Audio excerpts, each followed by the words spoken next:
देवा ती गोळे ते गोळे हो पुढच्या बाळाला आणि आणि तुम्हाला परत घराचं पाऊस देते डोकं तर तिला तिथं तुम्हाला दडून ठेवलं डोकं शिजून आण म्हणावं तुम्ही तर तिथं धडमाऊस मागितलं होतं ना हा अपमान नाही का देवा नारायण नाव आहे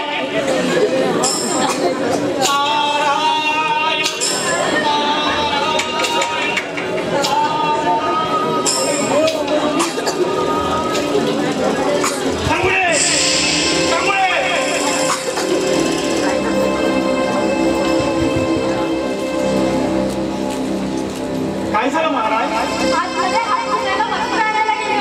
आम्ही भोजन करणार नाही काय झालं महाराज काही कमी राहिली का काय कमी राहिले म्हणून काय विचारतोस आता शिर कुठे दडून ठेवलंस ते काळवणात का नाही घातलंस महाराज माफ करा महाराज त्याच्या चेहऱ्याला सोन्याचं पत्र चढलं देवाला उर्वरित आयुष्य त्या चेहऱ्याकडे बघूनच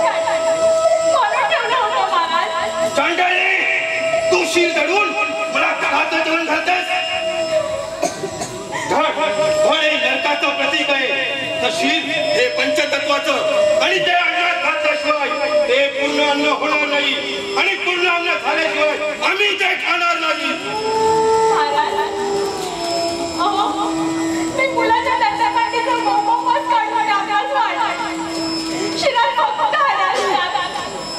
त्याचं कसं करावं ते मला माहित नाही जमात असेल तर सांग नाहीतर जातो तुझं सत्व घेऊन आपण बसावं मुलाला माझ्या पोटच्या पोराला आपला समोर मारलं काय केलं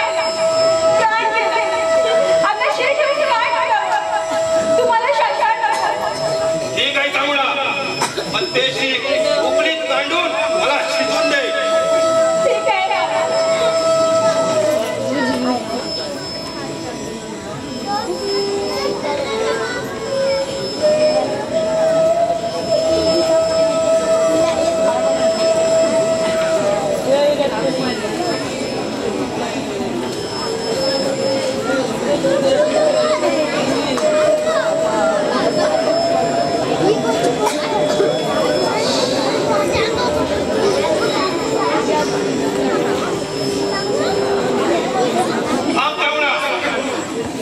कांडत असताना अथवा शिकवत असताना तुझी भावना सात्विक असायला हवी त्याशी नुसतं रडात किंवा मुलाने काढायचं नाही तर ओव्या गाणिकात आनंददायी आणि प्रसन्न चेहऱ्याने गायचं तरच मी तुझ्या अन्नाला स्पर्श करेन नाहीतर निघून जाईल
She